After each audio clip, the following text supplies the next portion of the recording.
नमस्कार, मी प्रियाच्या सोपी रेसिपीमध्ये तुम्हा सर्वांचं खूप खूप मनापासून स्वागत आहे। आज आपण एकदम पौष्टिक असा नाश्ता बनवलेला आहे। सध्या बाजारामध्ये भरपूर प्रमाणात मेथी आलेली आहे, तर मेथीची जर तुम्ही अशी खस्ता पापडी बनवली तर खायला खूपच छान लागते आणि लहान मुलांना मधल्या टायमिंगमध्ये जर भूक लागली असेल किंवा डब्याला सुद्धा या पापड्या तुम्ही देऊ शकता। 1 ते 2 महिना किंवा 15 दिवस सुद्धा या पापड्या डब्यामध्ये एकदम चांगल्या राहतात। तर बघा, ज्या पापड्या आहेत त्या आपल्या एकदम खुसखुशीत आणि कुरकुरीत झालेल्या आहेत, अजिबात तेलकट झालेल्या नाहीत। एक पापडी जी आहे मी तुम्हाला तोडून सुद्धा दाखवणार आहे। अगदी खुसखुशीत आणि कुरकुरीत ही पापड बनवून तयार आहे आणि तेलकट सुद्धा झालेली नाही, तर खायला तर खूपच पौष्टिक आहेत। चला तर मग रेसिपीला सुरुवात करूया।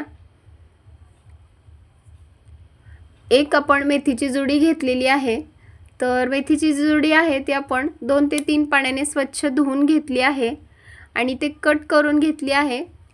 पण कट करताना त्याचे जे मेथीच्या ज्या काड्या आहेत त्या तशाच आहेत, तर या काड्याचा वापर आपल्याला करायचा नाही। तर ज्या काड्या आहेत त्या आपण काढून घेणार आहेत, कारण पापडी करताना या काड्यामध्ये जर असल्या तर त्या दाताखाली येणार आणि आपली जी पुरी आहे किंवा पापडी आहे ते खुसखुशीत होणार नाही। तर सर्व ज्या काड्या आहेत त्या आपण काढून घेणार आहेत।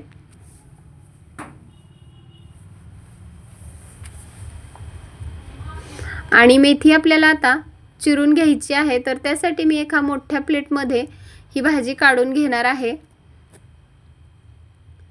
आता मेथी आपण चाकूने बारीक चिरून घेणार आहे। ही भाजी न चिरता सुद्धा तुम्ही वापरू शकता, म्हणजे फक्त त्याची पानं सुद्धा वापरू शकता। एकदम बारीक आपण भाजी ही चिरून घेणार आहेत। इथे आपली भाजी चिरून झालेली आहे, तर साधारण आपण 2 वाटी भाजी चिरून घेतलेली आहे। त्यासाठी आपण इथे 2 वाटी गव्हाचं पीठ वापरणार आहेत।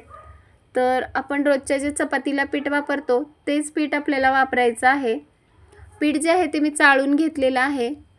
2 वाटी गव्हाचं पीठ घेतलं आहे। 2 वाटी गव्हाचं पीठ घेतलं आहे, त्यासाठी 1 वाटी सुजी किंवा बारीक रवा आहे तर बारीक रवा 1 वाटी घ्यायचा आहे। तर घरातील कोणत्याही वाटीच्या मापाने 2 वाटी गव्हाचं पीठ, 1 वाटी बारीक रवा घ्यायचा आहे। त्यासाठी आपण मसाले वापरलेले आहेत। तर मसाल्यामध्ये 2 चमचे पांढरे तीळ, हे गावरान तीळ आहेत, 1 चमचा गरम मसाला, चवीनुसार मीठ घ्यायचं आहे आणि रंग छान यावा म्हणून अर्धा चमचा हळदी पावडर, 1 चमचा लाल तिखट वापरलेला आहे आणि 1 चमचा ओवा टाकायचा आहे। यामुळे आपल्या पापडीला छान अशी टेस्ट येते। तर हे सर्व जे मसाले आहेत ते आपण या पिठामध्ये टाकून घेणार आहेत आणि सगळ्यात अगोदर आपण हे मसाले चांगले पिठाला आणि मेथीच्या भाजीला चांगले चोळून घेणार आहेत। तुमच्याकडे जर बारीक रवा नसेल तर तुम्ही त्याऐवजी तुमच्याकडे जर जाड रवा असेल तर तो मिक्सरला सुद्धा बारीक फिरवून घेऊ शकता। तर जे मसाले आहेत ते आपण पूर्णपणे पिठामध्ये आणि भाजीमध्ये चांगल्या प्रकारे मिक्स करून घेतले आहेत। 4 चमचे अगदी कडकडीत तेलाचं मोहन वापरायचं आहे। तूप असेल तर तूप सुद्धा टाकू शकता किंवा तेल जर असेल तर कडकडीत आपल्याला गरम करून घ्यायचं आहे। कोणताही पदार्थ आपल्याला खुसखुशीत करायचा असेल तर त्यासाठी आपण इथे तेलाचं मोहन वापरणार आहे। तर तेल जे आहे ते कडकडीत गरम करून घ्यायचं आणि पिठामध्ये टाकायचं आहे। तर पिठामध्ये टाकलं की आपण सगळ्यात अगोदर चमच्याने मिक्स करून घेणार आहेत आणि नंतर आपण हाताने जे तेल आहे ते पिठाला चांगलं चोळून घेणार आहेत। गरम तेलाचं मोहन टाकलं की पदार्थ एकदम खुसखुशीत होतो। तर तेल जे आहे ते पिठामध्ये चांगल्या प्रकारे चोळून घेणार आहे। तुम्ही जर अजून माझ्या चॅनलला लाईक आणि सबस्क्राईब केलं नसेल तर प्लीज माझ्या चॅनलला लाईक आणि सबस्क्राईब करा।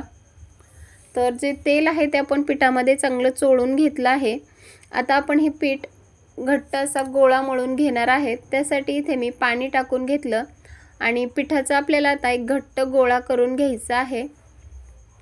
पीठ जे आहे ते आपल्याला जास्त पातळ मळायचं नाही, अगदी आपण जसं रोजचं चपाती बनवताना जसं पीठ मळतो त्याच प्रकारे हे सुद्धा पीठ मळून घ्यायचं आहे।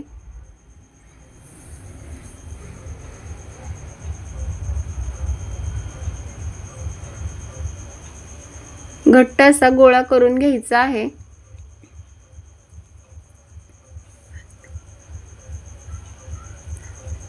बघा इथे आपण पिठाचा घट्ट असा गोळा मळून तयार केलेला आहे। जास्त घट्टही नाही आणि जास्त पातळही नाही, अगदी सैलसर गोळा आपल्याला मळून घ्यायचा आहे। तर आता हे पीठ जे आहे ते आपण अर्धा तास रेस्टसाठी ठेवणार आहेत। यावर एक झाकण ठेवून अर्धा तासानंतर पाहूयात। अर्धा तास झालेला आहे आणि पीठ जे आहे ते आता छान असं आपलं मुरलेलं आहे। तर परत एकदा आपण हाताने त्याला छान असं मऊ करून घेणार आहेत।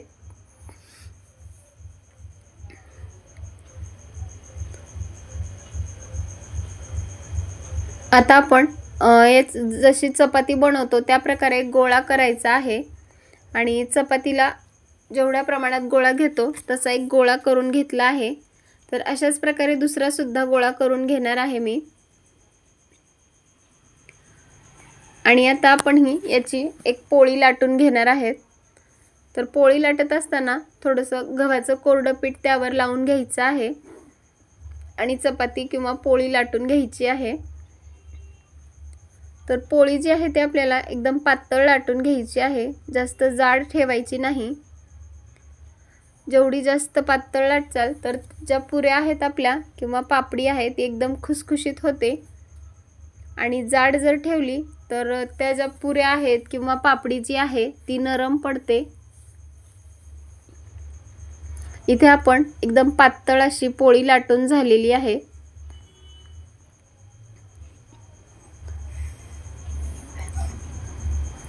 आता आपल्याकडे जो काटे चमचा असतो त्याने आपण चपातीला छिद्र करून घेणार आहेत, कारण यामुळे जर तेलात आपण या पुरी सोडली तर ती फुगणार नाही आणि एकदम कडक आणि खुसखुशीत होते।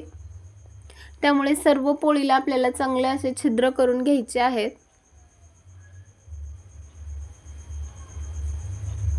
जर तुमच्याकडे असा चमचा नसेल तर तुम्ही चाकूच्या मदतीने किंवा आपला साधा चमचा असतो त्याच्या मदतीने सुद्धा असं करून घेऊ शकता। आता ही आपण जे चपाती लाटून घेतली आहे ती कट करून घेणार आहेत। त्यासाठी इथे मी एक डब्याचं छोटंसं झाकण वापरलेलं आहे। जर तुम्हाला जसा शेप द्यायचा आहे त्यानुसार तुम्ही शेप देऊ शकता। तुम्हाला जर शंकरपाळीचा आकार द्यायचा असेल तर तसा सुद्धा आकार तुम्ही देऊ शकता। आपण इथे पुरी बनवत आहेत म्हणून गोल एक डब्याच्या झाकणाने गोल पुरी बनवून घेतली आहे।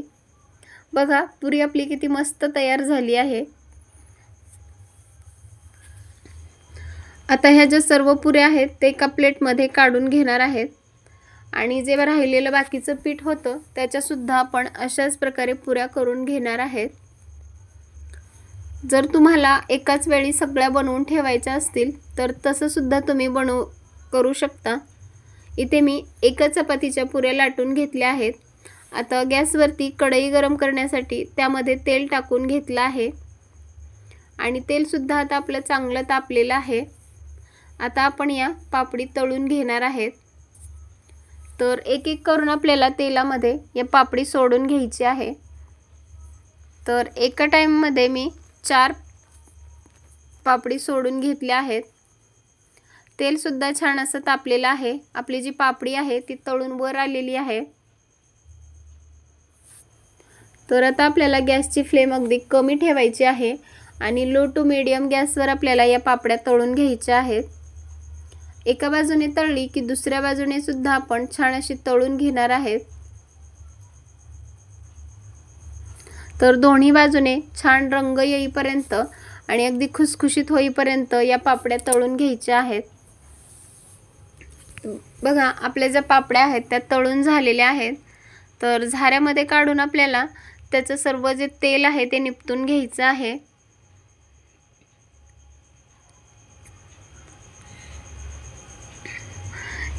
इथे आपण एक घाणा तळून घेतलेला आहे। तर अशाच आपण ज्या दुसऱ्या पुऱ्या बनवून घेतल्या होत्या त्या सुद्धा तळून घेणार आहेत।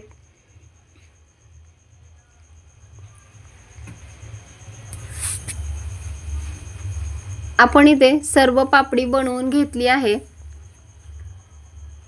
तर मेथीची भाजी, गव्हाचं पीठ आणि रवा यापासून आपण एकदम खुसखुशीत कुरकुरीत पापडी बनवलेली आहे। दिसायला तर एकदम सुंदर दिसत आहे आणि त्याचा एकदम खमंग वास सुद्धा येत आहे। एक पापडी मी तुम्हाला तोडून सुद्धा दाखवणार आहे, कारण ती अजिबात तेलकट झालेली नाही। अगदी खुसखुशीत आणि कुरकुरीत आपली मेथीची पापडी बनवून तयार आहे।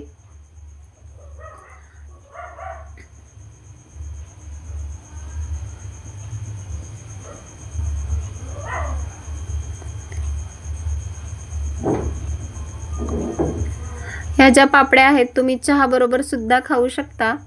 तर ही रेसिपी तुम्हाला कशी वाटली नक्की कमेंट करून सांगा। पुन्हा भेटूयात अशाच एका व्हिडिओ सोबत। तोपर्यंत धन्यवाद।